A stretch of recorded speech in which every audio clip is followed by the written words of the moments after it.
This is the MDF backboard for our pin board, and I just want to make sure that I've got the measurements right because I'm going to have to cut it down to size. It is a very specific size cavity that we're actually fitting it into.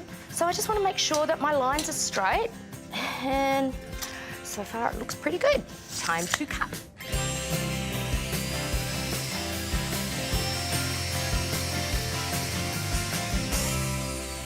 So I've cut my MDF to size, and now that I've done that, I've actually got myself a little organised workspace. So I've put out everything that I'm going to need so I can grab it. We're then going to clad it with corkboard, and then once we've clad it with the cork, I'm going to feel it out and see how it goes, but I will probably more than likely use a very fine layer of wadding, and then once the wadding's on, I'm going to clad it once again in the felt, and this is a beautiful coloured felt that Julie has picked out to match with all the colours. So let's start gluing, because that's the next step. I'm going to glue the baseboard onto our cork.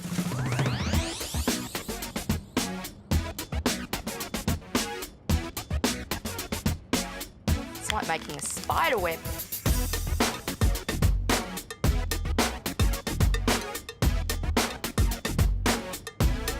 Put that down for now. And now it's time to stick. So I'm just going to line this up right down in the bottom left-hand corner. Then let the glue do its magic.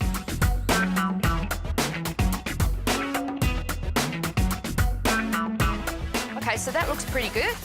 This particular glue just sticks so incredibly quickly anyway. It's so fast acting. So we are good to go. What the next step is to trim up the cork. So I've just got myself, you know, you can use a Stanley knife, you could use scissors. Scissors is a little bit more tricky. I find it's just easier to use a blade across here. Run it directly as you guide up against the MDF, and just put enough pressure on it. You don't want to go all the way through it. You just want to make a good dent, you know.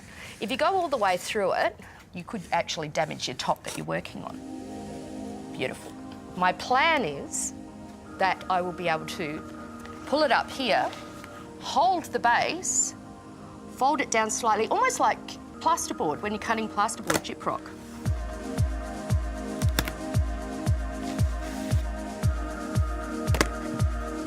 Phew, okay, that's good. I'm glad that worked.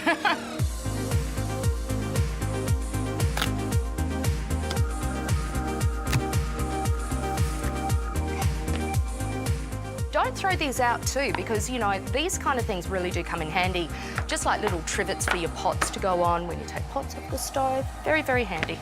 So now we have a great base, and it's ready to be, you know, wadded, have our wadding applied to it. So, gosh, this stuff, when you go to buy it, you have to buy a lot when you're only using a little. But this also comes in handy. Christmas decorations. Okay, so I'm actually going to cut a little bit more than I need, approximately 2 centimetres on each side, just so that I can actually see the workspace that I'm working with again. And then I'll trim it up accordingly from that point. So I've cut that down. I can get rid of this, put this away for some other project. Put that there. So the best way that I know how to attach something like this is to work from front to back. And I'm going to be attaching the wadding with my good friend, the staple gun.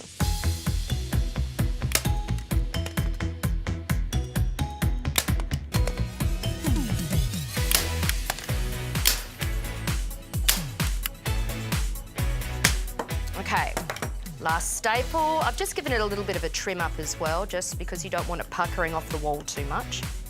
So now we have one wadded corkboard all ready for the cladding and putting that gorgeous felt on there. Now, when you go to get your felt, there are like varying degrees of quality, let me tell you.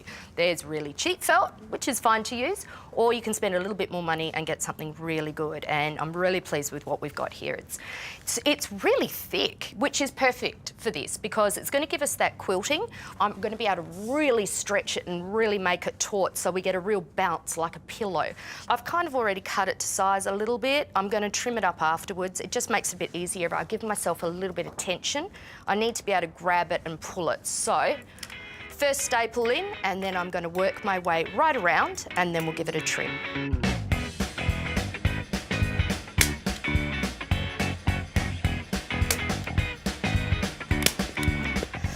Oh, you've really got to put some muscles into it. So making sure that the back is nice and neat and it's as taut as it can be so we get a really nice tight finish. And let's have a look at the front. Ta-da! Finished corkboard. A very stylish finished corkboard, I might just add. Beautiful felt. And once again, it's just adding a little bit of a kick onto something that's kind of ordinary and making it a bit special. Oh, it's going to look great.